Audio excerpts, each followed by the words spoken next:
So ಈಗ ನೀವು next ಈಗ ಡೆಲಿವರಿ ಎಲ್ಲ ಆದಮೇಲೆ ಮಕ್ಕಳು ಒಂದು ಸರ್ಟನ್ ಸ್ಟೇಜಿಗೆ ಬಂದಾಗ you have to tell them.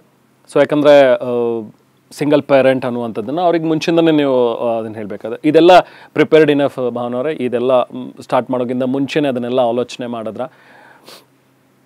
ಯಾಕಂದರೆ ಅಪ್ಪ ಅಮ್ಮ ಎರಡರ ಪ್ರೀತಿನೂ ನೀವೊಬ್ಬರೇ ಕೊಡಬೇಕು. ಹೌದು, ನನಗೆ ಗೊತ್ತಿರೋ ಮಟ್ಟಿಗೆ ನನಗೆ ಅನ್ಸೋದು 2 ವರ್ಷಕ್ಕೆಲ್ಲ ಏನೂ ಗೊತ್ತಾಗಲ್ಲ ಮಕ್ಕಳಿಗೆ, ಏನು ಕೇಳಲ್ಲ. ಅವು ಗೊತ್ತಾಗದೆ ಯಾವಾಗ ಅಂದರೆ ಈ 5 ವರ್ಷದಿಂದ ಶುರು ಆಗುತ್ತೆ. ಯಾಕಂದರೆ ಸ್ಕೂಲಿಗೆ ಹೋಗ್ತಾರಲ್ಲ, specially LKG UKG first standard ಹಾಗೆಲ್ಲ ಇರಬೇಕಾದ್ರೆ ಸ್ಕೂಲಿಗೆ ಹೋಗಿಬಿಡ್ತಾರೆ ನೋಡಿ, ಅಲ್ಲಿ ಬರ್ತಾ ಇರ್ತಾರಲ್ಲ ಎಲ್ಲರೂ, ಅವಾಗ ಇಲ್ಲೇನೋ ಸ್ವಲ್ಪ ಕಮ್ಮಿ ಇದೆ ಅಂತ ಅನಿಸುತ್ತೆ. We have dealt with somebody as diverse couple ಅಂತ ನನ್ನ ಫ್ಯಾಮಿಲಿಲಿ we have dealt with the child. ನನಗೆ ಅರ್ಥ ಆಗುತ್ತೆ ಆ ಮಕ್ಕಳಲ್ಲಿ ಡೆವಲಪ್ ಆಗುವಂತಹ ಇನ್ಸೆಕ್ಯೂರಿಟೀಸ್ ಏನಿರಬಹುದು ಅನ್ನೋದು ಖಂಡಿತ ಅರ್ಥ ಆಗುತ್ತೆ. But over a period of time ಅದಕ್ಕೆ ಪೂರಕವಾದಂತಹ ಒಂದು ವಾತಾವರಣ ಬರೀ ನಾನೊಬ್ಬಳೇ ಅಲ್ಲ, ನಾನೊಬ್ಳು ಹೇಳಿದ್ರೆ ಅದು ಬರಲ್ಲ ಆತ್ಮವಿಶ್ವಾಸ, ಅಥವಾ ನಾನೊಬ್ಳಿಂದನೇ ಬರಲ್ಲ. ನಮ್ಮ ಮನೆಗೆ ಬರೋರು, ಅಲ್ಲಿ ಅಕ್ಕಪಕ್ಕದ ಮನೆಯವರು ಹೇಗೆಲ್ಲ ಮಾತಾಡಿಸ್ತಾರಲ್ಲ, ಅದ್ರ ಮೇಲೆ ಆ ಗ್ರೋತ್ ಆಗೋದು, ಒಂದು ವ್ಯಕ್ತಿತ್ವ ಅಂತ ರೂಪುಗೊಳ್ತಾ ಇರುತ್ತೆ. ಅದ್ರ ಜೊತೆಯಲ್ಲಿ ನಾನು ಎಷ್ಟು ಅದಕ್ಕೆ ನಾನು ಹೇಳೋದೋ ಅಥವಾ ನಾನು ನಡ್ಕೊಳ್ಳೋ ರೀತಿನೋ ಅಥವಾ ನನ್ನ ಜೀವನನೋ ಅದಕ್ಕೆ ಯಾವುದು ಪ್ರೇರಣೆ ಆಗ್ಬೋದು ಅಂತ ನನಗೆ ಗೊತ್ತಿಲ್ಲ. But somewhere I am sure they will draw some kind of inspiration. Or maybe ಇವಾಗ ನೋಡಿ ಗಿರೀಶ್ ಕಾರ್ನಾಡ್ ಅವರ ತಾಯಿಯ ಇದು ಹೇಗಿತ್ತು, ಸ್ಥಿತಿ ಹೇಗಿತ್ತು, ಇವ್ರ ಬಾಲ್ಯದಲ್ಲಿ ಹೇಗಿತ್ತು, ಏನೋ. But whether he could overcome or not, I am not very sure. Kappanna ಅವರು ಇದು ಇಲ್ಲಿ ನುಡಿ ನಮನ ಮಾಡಿದ್ರು ಗಿರೀಶ್ ಕಾರ್ನಾಡ್ ಅವ್ರು ಹೋದ್ಮೇಲೆ. ನಾನು ಹೋಗಿದ್ದೆ ಇಲ್ಲಿ ಯೂನಿವರ್ಸಿಟಿಯಲ್ಲಿ. ಈ ಸೈಡ್ ಅವ್ರು ಸ್ವಲ್ಪ ಒಂಥರ ಒಬ್ಬರೇ ಇರ್ತಾಯಿದ್ರು ಸಾಲಿಟ್ಯೂಡಲ್ಲಿ. ಅಂದರೆ ಅವ್ರು ತುಂಬ ಎಲ್ಲರ ಹತ್ರ ಬೆರೆಯೋದು, ತುಂಬ ಮಾತಾಡೋದು ಹಂಗಿಲ್ಲ. ಅದು ಯಾಕೆ ಹಂಗಿದ್ದಾರೆ ಅಂತ ಗೊತ್ತಿಲ್ಲ, ಆದರೆ ಅವ್ರು ಹಾಗೆ ಇದ್ದಿದ್ದು ಅಂತ ಹೇಳಿದ್ರು.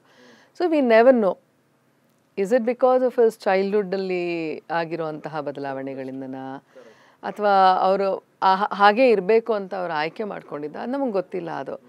ಬಟ್ ಐ ಫೀಲ್ ಇದೆಲ್ಲ ಆ ಥರದ್ದು ನನ್ನ ಮಕ್ಕಳಿಗೆ ನನಗೆ ಏನು ಇಷ್ಟ ಅನ್ನೋಕ್ಕಿಂತ ಹೆಚ್ಚಾಗಿ ಅದೊಂದು it should not make them insecure ಮಾಡಬಾರ್ದು ಅಷ್ಟೆ, ಮತ್ತು ಇನ್ಫೀರಿಯರ್ ಮಾಡಬಾರ್ದು. ಅದಾಗದೇ ಇರೋ ಹಾಗೆ ನಾನು ಎಷ್ಟು ನೋಡ್ಕೊಳ್ಳೋಕ್ಕಾಗತ್ತೋ ಅಥವಾ ನನ್ನಿಂದ ನಾನು ಏನು ಮಾಡೋಕ್ಕಾಗತ್ತೋ I can only try doing that. Personalities, ಆಮೇಲೆ ವ್ಯಕ್ತಿತ್ವ ಅಥವಾ psychology, it is nothing do with ಮನೇಲಿ ಎಲ್ಲ ಸರಿ ಇದ್ರೂ ಒಬ್ಬೊಬ್ರು ಇನ್ಫೀರಿಯರ್ ಇರ್ತಾರೆ. ಅಪ್ಪ ಆಮೇಲೆ ಔಟ್ಸ್ಪೋಕನ್ ಇರ್ತಾರೆ, ಕೆಲವರು ಮಾತಾಡಲ್ಲ, ಹೊರಗಡೆನೇ ಬರಲ್ಲ, ಇಂಟ್ರೋವರ್ಟ್ ಆಗಿಬಿಟ್ಟಿರ್ತಾರೆ, ಇನ್ಫೀರಿಯರ್ ಆಗಿರ್ತಾರೆ. I have seen it with many children. That could be for many reasons. ಸ್ಕೂಲಲ್ಲಿ ಆಗ್ತಿರೋದು ಏನೋ ಒಂದು ಸನ್ನಿವೇಶದಿಂದ ಆಗಿರಬಹುದು, ಅಥವಾ ಯಾರೋ ಗೊತ್ತಿಲ್ಲದೆ ಇರೋರು ಏನೋ ಹೇಳಿ ಏನೋ ಆಗಿರ್ಬೋದು. ಯಾಕಂದರೆ ಮಕ್ಕಳ ಮನಸ್ಸು ಅಷ್ಟೊಂದು ಸೂಕ್ಷ್ಮ ಇರುತ್ತೆ. ನನಗೆ ಹಾಗಾಗಿ ಅಷ್ಟೆಲ್ಲ ನನಗೆ ಗೊತ್ತಿಲ್ಲ, ನಾನೇನು ಕೊಡಬಲ್ಲೆ ಅಂತ ನನಗೆ ಗೊತ್ತಿಲ್ಲ, ಅಥವಾ ನಾನು ಹೀಗೆ ಪರ್ಫೆಕ್ಟಾಗಿ ಹೀಗೆ ಬೆಳೆಸ್ತೀನಿ ಅಂತ ನನಗೆ ಗೊತ್ತಿಲ್ಲ. ಆದರೆ ಯಾವುದೇ ಮಗು ಬೆಳಿಬೇಕಾದ್ರೆ ಅದಕ್ಕೊಂದು ಸ್ವೇಚ್ಛೆಯಾದ ಒಂದು ವಾತಾವರಣ ಇರಬೇಕು. ಅದೊಂದು ಭಯ ಇರಬಾರ್ದು ಅದರಲ್ಲಿ. ಅದೇ ಈ ಥರ ಇನ್ಫೀರಿಯರಿಟಿ ಕಾಂಪ್ಲೆಕ್ಸ್ ಆಗಲಿ, ಒಂದು ಇನ್ಸೆಕ್ಯೂರಿಟಿ ಬೆಳೆಯೋದಾಗಲಿ, ತನ್ನಲ್ಲಿ ಏನೋ ನ್ಯೂನ್ಯತೆ ಇದೆ ಅಂತ ಅಂದ್ಕೊಳ್ಳೋದಾಗಲಿ, ಈ ರೀತಿಯ ಭಾವನೆಗಳು ಮಕ್ಕಳಿಗೆ ಬರಬಾರ್ದು, ಯಾವುದೇ ಮಕ್ಕಳಾಗಲಿ. ಅದು ಆ ವಾತಾವರಣನ ಕೊಡುವಂಥದ್ದು ನಮ್ಮ ಎಲ್ಲರ ಜವಾಬ್ದಾರಿ ಆಗುತ್ತೆ, not just for my own children. The society has to change ನಾವು. ಸ್ಟಿಲ್ ಇವಾಗ ಎಷ್ಟೋ ಪರವಾಗಿಲ್ಲ, ಅಟ್ಲೀಸ್ಟ್ ನಮಗೀಗ ಸುಪ್ರೀಂ ಕೋರ್ಟ್ ಈ ಥರ ಎಲ್ಲ ಕೊಟ್ಟಿರೋದ್ರಿಂದ ಈಗ ಹೆಸರು ಹಾಕೋ ಅವಶ್ಯಕತೆ ಇಲ್ಲ, ಸಿಂಗಲ್ ಪೇರೆಂಟ್ ಅಂತ ಕೊಡ್ಬೋದು ಅಂತೆಲ್ಲ ಇವಾಗ ಸುಪ್ರೀಂ ಕೋರ್ಟ್ ಕೊಟ್ಟಿರೋದ್ರಿಂದ ಎಷ್ಟೋ ವಾಸಿ. ಆದ್ರೂ ಐ ಟೆಲ್ ಯು, ಸ್ಕೂಲಲ್ಲಿ teachers still not educated on this. ಅವ್ರು ಎಷ್ಟೋ ಸತಿ ಸಿಂಗಲ್ ಪೇರೆಂಟ್ ಇರೋ ಮಕ್ಕಳಿಗೆ ಅವರು ತುಂಬ ರೂಢಾಗಿ ಮಾತಾಡಿರೋದಿದೆ, ಅದನ್ನು ಹೇಳಿರೋದಿದೆ, ಬೈದಿರೋದಿದೆ, ನಾವು ನೋಡಿದ್ದೀವಿ ಅದನ್ನೆಲ್ಲ. ಸೊ ಇಟ್ ಈಸ್ ಬರೀ ಆಗ ಒಂದು ಕಡೆಯಿಂದ ಅಷ್ಟೇ ಆಗಲ್ಲ. ಇದು ಒಂದು ವ್ಯಕ್ತಿತ್ವ ಬೆಳಿಬೇಕಾದ್ರೆ, ರೆಹಮಾನ್ ಅವ್ರು ಹೀಗೆ ಆಗಬೇಕಾದ್ರೆ ಅದಕ್ಕೊಂದು 100 ಕಾರಣಗಳಿರುತ್ತೆ, 100 ಜನ ಸೇರಿರ್ತಾರೆ. ಅವರೆಲ್ಲರ energy has made you whatever it has made me. So as far me, whatever we are, we are made out of so many brains, minds, souls, emotions ಎಲ್ಲದೂ ಸೇರಿ ನಾವು ಆಗಿರ್ತೀವಿ. ಹಾಗಾಗಿ it becomes a lot I think bigger responsibility. ಆಮೇಲೆ ಇವತ್ತಿನ ದಿನಗಳಲ್ಲಿ single parent ಅನ್ನೋವಂಥದ್ದು ಎಲ್ಲ ಥರ ಕಾರಣಾಂತರದಿಂದಾಗಿ ಡೈವೋರ್ಸ್ ಕೇಸ್ ಹೆಚ್ಚಾಗಿರೋದು, ಸೆಪ್ರೇಟ್ ಆಗುವಂಥದ್ದು, ಪೇರೆಂಟ್ಸ್ ಸೆಪ್ರೇಟ್ ಆಗುವಂಥದ್ದು, ಇದೆಲ್ಲ ಜಾಸ್ತಿ ಆಗ್ತಿರೋದ್ರಿಂದ ಟೀಚರ್ ಮೇಲೆ ಇವಾಗ ನಿಜವಾಗ್ಲೂ ಜವಾಬ್ದಾರಿ ಜಾಸ್ತಿ. ಹೆಚ್ಚು ಸಮಯ ಕರೆಕ್ಟ್, ಹೆಚ್ಚು ಸಮಯ ಅವ್ರ ಜೊತೆನೇ ಇರ್ತಾರೆ. ಅವ್ರು ನಮ್ಮ ಜೊತೆ ಕಾಲ ಕಳೆಯೋದೇ ತುಂಬ ಕಮ್ಮಿ ಆಗ್ತಾ ಹೋಗುತ್ತೆ.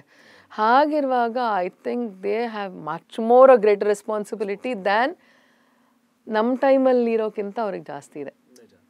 ಭಾವನವ್ರೆ, ಇಲ್ಲಿ ನಿಮ್ಮ ಒಪಿನಿಯನ್ ಅಥವಾ ನಿಮ್ಮ ಪರ್ಸ್ಪೆಕ್ಟಿವ್ ಏನಿದೆ ಅಂತ ತಿಳ್ಕೊಳ್ಳೋದಕ್ಕೆ ಬಯಸ್ತೇನೆ.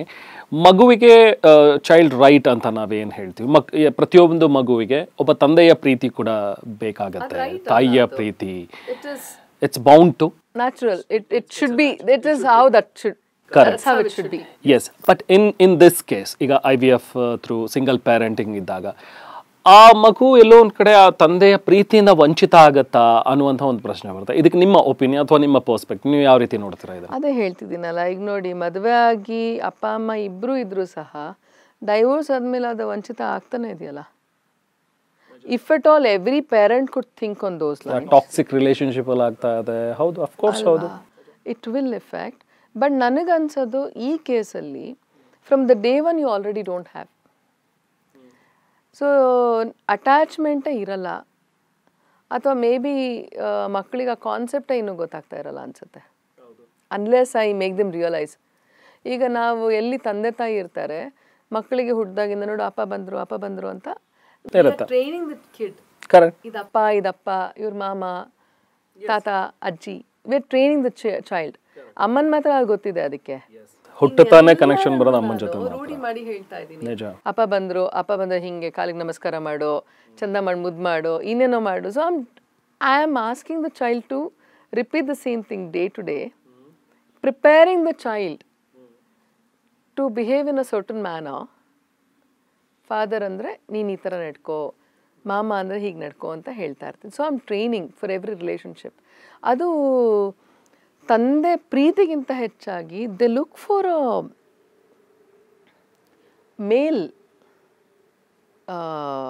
ಮಾಡೆಲ್ ಒಂದು. ಅದು ಯಾವಾಗ ನಾನು ಅಬ್ಸರ್ವ್ ಮಾಡಿರೋದು, ಸ್ಪೆಷಲಿ ಗಂಡು ಮಕ್ಕಳಾದರೆ ಅವ್ರು ಸ್ವಲ್ಪ ಟೀನೇಜ್ ಕಡೆಗೆ ಬರ್ತಾ ಇರ್ತಾರಲ್ಲ, ಅವ್ರಿಗೆ ಒಂದು ಮಾಚೋಯಿಸಮ್ ಅಟ್ರಾಕ್ಟ್ ಆಗ್ತಾ ಇರುತ್ತೆ. 10 ವರ್ಷ 8 ವರ್ಷ ಆಗ್ತಿದೆ ಅಂದಾಗ ಅವರಿಗೆಲ್ಲ ಮಾಚೋನೇ ಇಷ್ಟ ಆಗೋದು. ನೋಡಿ, ರಸ್ತೆಲೆಲ್ಲ ಆಟಾಡ್ತಾ ಇರ್ತಾರೆ ಹುಡುಗರು, ಈ ಪೊಲೀಸ್ ಥರ, ಅವನೊಬ್ಬ ರೌಡಿ ಥರನೋ, ಇವಾಗಿಲ್ಲ ಈ ಥರ ಆಟಾಡ್ತಾ ಇದ್ದಾರೆ ಹುಡುಗರೆಲ್ಲ. ಈಗ ಕೋಲ್ ಇಟ್ಕೊಂಡು ಬರೋದು, ಹಂಗೆ ಕಣೋ ಹಿಂಗೆ ಕಣೋ ಅಂತ, whatever they are watching on the film, they want to be the same. ಅಂದರೆ ಅವನಿಗೆ ಮಾಚೋ ಬೇಕಾಗ್ತಾ ಇರುತ್ತೆ ಅಲ್ಲಿ. ಅದು ಪ್ರೀತಿಗಿಂತ ಹೆಚ್ಚಾಗಿ he wants to see probably much more than ಅವನು ಹೇಗೆ ಬೆಳಿಬೇಕು, ಅವನು ಏನಾಗಬೇಕು ಅಂತ, ಅವನಿಗೆ ಅದು ಏನು ಅಟ್ರಾಕ್ಟ್ ಆಗಿದೆಲ್ಲ ಆ ಮಾಚೋನೆಸ್, ಅದನ್ನು ಅವ್ನು ನೋಡ್ತಾ ಇರ್ತಾನೆ. ಐ ಆಮ್ ಶ್ಯೂರ್ ಅದು ಬರೀ ಒಂದು ತಾಯಿ ಆದಾಗ he can't look into a machoness probably. But divorce ಕೇಸಸಲ್ಲಿ ಏನಾಗುತ್ತಂದರೆ ಮಕ್ಕಳಿಗೆ ಎರಡನ್ನೂ ನೋಡಿಬಿಟ್ಟಿರ್ತಾರೆ, ಆ್ಯಂಡ್ ಈ ಪ್ರಾಕ್ಟೀಸು ಆಗಿಬಿಟ್ಟಿರುತ್ತೆ ಅವಕ್ಕೆ. ಆ್ಯಂಡ್ ಸಡನ್ಲಿ ಇವತ್ತಿದ್ದವ್ರು ನಾಳೆ ಇಲ್ಲವೇ ಇಲ್ಲ ಮನೇಲಿ. ಐ ಥಿಂಕ್ ಅದು ತುಂಬ ಆಘಾತವಾದದ್ದು. ಹತಾಶೆಗೊಳಗಾಗುವಂಥ ಸಂದರ್ಭಗಳು ಬರುತ್ತೆ, ಸಾಧ್ಯಗಳಿದೆ. ಅದಕ್ಕೆ ಇದರಲ್ಲಿ ಏನಾಗುತ್ತಂದರೆ ಮನೆ ವಾತಾವರಣ ಹಾಗೆ ಇದೆ, ಇಲ್ಲಿ ಏನು ಬದಲಾಗ್ತಾ ಇಲ್ಲ. ಮನೆ ವಾತಾವರಣ ನಾವು ಎಷ್ಟು ಜನ ಇದ್ದೀವಿ ಅಷ್ಟೇ ಜನ ಇದ್ದೀವಿ. ಇಲ್ಲೇನು ಜಗಳ ಆಡಿಲ್ಲ ನಾನು, ಯಾವುದೂ ಒಂದು ಕಹಿಯಾದ ಘಟನೆ ಆಗಿಲ್ಲ, ಅಥವಾ ಇಲ್ಲೇನೋ ಸಡನ್ನಾಗಿ ಇವತ್ತಿದ್ದೋ ನಾಳೆ ಇಲ್ಲ, ಆ ಥರದ ಸನ್ನಿವೇಶ ಇಲ್ಲ. ನನ್ನ ಇದು ಹೈಪೋಥೆಟಿಕಲ್ ಆಗಿ ನಾನು ಇದೇನು ನಾನು ಯೋಚನೆ ಮಾಡಿದಲ್ಲ ಏನಲ್ಲ, ನೀವು ಕೇಳ್ತಿರೋದ್ರಿಂದ only discussing it with you could be a possibility ಅಂತ. ಅಂದ್ರೆ ಇಲ್ಲದೆ ಇರೋದನ್ನ ನಾನೇನು ಕಲ್ಪನೆ ಮಾಡ್ಕೊಂಡಿರಲ್ವಲ್ಲ. ಬಟ್ ಮಗು ಬೆಳೀತಾ ಹತ್ತಿರದಲ್ಲಿ ಆಸುಪಾಸಲ್ಲಿ ನೋಡಿದಾಗ ಅಥವಾ ರಿಲೇಟಿವ್ಸ್ ಅಲ್ಲೇ ನೋಡಿದಾಗ ಇಲ್ಲೊಂದು ಕ್ಯಾರೆಕ್ಟರ್ ಇದೆ, these people call them dad, ಅಪ್ಪ ಪಪ್ಪ ಅಂತ ಕರಿತಾ ಇದ್ದಾರೆ. ಬಟ್ ನನ್ನ ಲೈಫಲ್ಲಿ ಅದಿಲ್ಲ. ಸೊ ಅಫ್ಕೋರ್ಸ್ ನಿಮಗೆ ಈ ಕ್ವೆಶನ್ಸ್ ಎದುರಾಗುತ್ತೆ, ಅಫ್ಕೋರ್ಸ್ 100% ಕೇಳ್ತಾರೆ.